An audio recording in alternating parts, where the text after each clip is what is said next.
Hello everyone, this is PLG. Have you ever noticed that many monsters in Diablo 2 actually don't have a resurrect animation?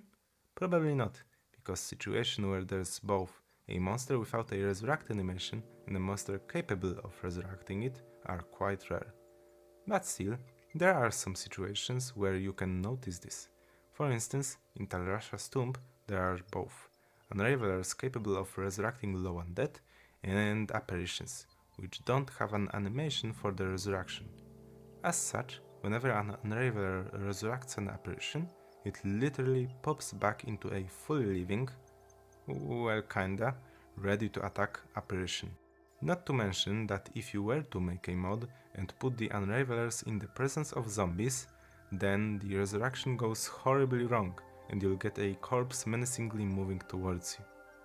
Which arguably isn't all that different from how zombies usually work, but at least they're not a bunch of bodiless limbs shuffling around. So, how do we give those monsters a proper way to raise from the dead? Well, there are two main ways. One is the long way of making a brand new animation for them on, for instance, the S1 slot, which lets us create some funky effects to their resurrection. Fallen and mummies resurrect using this method. On the other hand, we have the quicker but nevertheless great way of using animation sequences for animation of the monster. The skeletons and fetishes use this method. We'll be using the second method as it's significantly easier while still being a great way to do this. The files we'll need today are, as per usual, monstats and levels, alongside monstats 2, which we've first used in the last main episode. We'll also be using a new file called monsec.txt, which lets us make new animation sequences or see how the existing ones are called. With all the tools on the table, let's get to work. First things first, we will need a proper skill for this, that being skeleton raise, used by skeletons. Let's just grab this skill and chuck it onto the zombie as it's one of the first entries in monstats.txt. After putting or pasting the skill, we now have one more thing to do before it works, and that is to properly set the zombie's monstats to entry, so that the animation for its resurrection is set to a sequence. So, of course, find the zombie's entry and go all the way to the right. As you may see, the two last columns are both related to resurrection. We actually do not count EOL as it's just a column for showing where is the end of this file. The first column dictates which animation to play on the monster reanimation, and the second is for the skill used for the reanimation. All the work to do here is to set the resurrect mode to XX, this is the two-letter code for animation sequences, and set the resurrect skill as skeleton raise. Alright, now put on a yellow filter as we'll be adding some zombies and the minionless Unraveler 5 in Rocky Waste this time, since using Bloodmore every time was getting a bit boring now.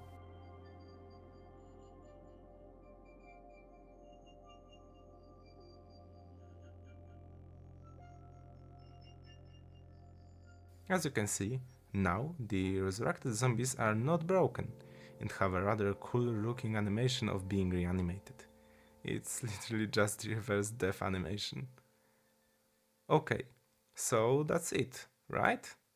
Well, not at all actually, as if we were to do the same thing to the Apparition, its resurrect animation looks kind of garbage. And we don't want that in our beautiful mod, don't we? That's why I'm here, with the second part of this tutorial. So, how exactly do we even get started here? Well, first you should know a bit about Diablo 2's animation sequences, so strap in as we'll get into some theory. Animation sequences in Diablo 2 are a special form of animation used both by monsters and player characters, although those second ones are hard-coded, so modding them is a lot more of a hassle. The sequences used by monsters are stored within monsec.txt and let you create animations from already existing frames of the monster. For instance, if we look a bit down, we can see a series of entries called Serpent Charge. That is used by Claw Vipers during their charge attack. we can see it starting from row 18 and going all the way to row 31. All those rows are actually a single animation sequence, and each row signifies which frame from which animation does the sequence use for each of its own frames, as well as letting us set special events that activate on any of those frames. Keep in mind that the max amount of rows that a sequence can use is 255. Let's analyze it bit by bit.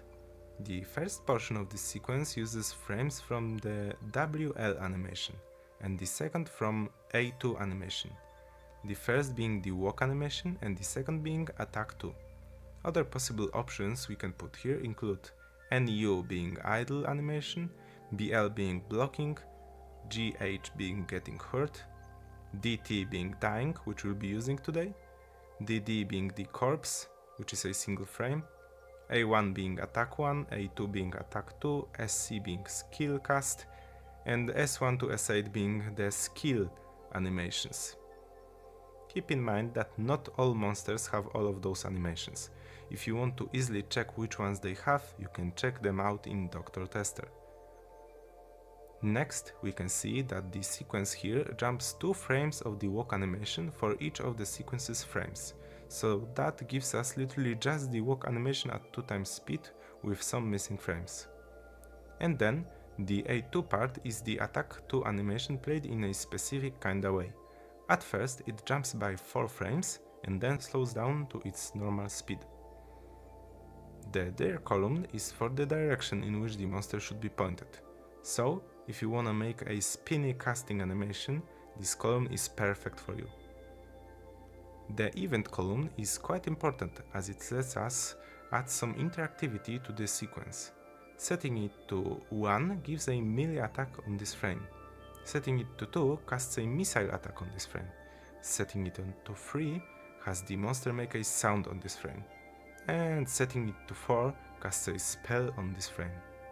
In the case of this sequence, on every single walk frame and a single attack frame, the monster is supposed to deal melee damage to the player. At the end is EOL, which we know is only a technical column, so our file doesn't leak out of its containment.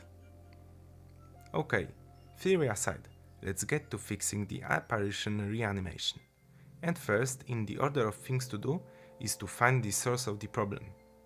For that, we jump to the sequence currently used by apparitions, which is skeleton race. As is visible, it's literally just the death animation played in reverse. At first, we may think that it should look perfectly fine, but the problem is actually in the length of this sequence. If we open up Dr. Tester and compare the 10th frame of the skeletons and the Wraith's death animation, which is where the sequence starts, we can see that the apparition's death animation is in the middle of action at this frame, while the skeletons is already almost still. That right here is the problem. The skeleton smoothly goes from frame 18, its corpse frame, to frame 10, while the apparition has a big jump, and from a corpse immediately turns into a flying pile of bones. This jump in animation is very jarring, and really sticks out whenever present on your screen. So let's fix it. We do this by adding 17 new rows in Monsec and naming them sec_Wraith race, or whatever you'd like to call this. Then we set the mode on all of those as DT and set its frames from 17 to 0, from up to down, exactly as it is on the screen.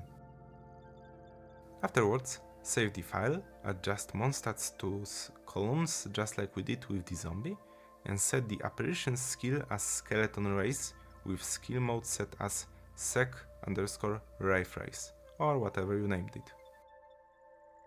Now change the zombies in Rocky Waste to apparitions and go check out their glorious rise from ashes.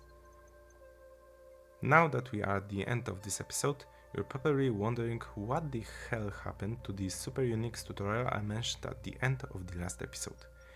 And the answer to this is that I thought that this current episode would be slightly shorter, so I planned it as a small sidetrack from the main videos in this series.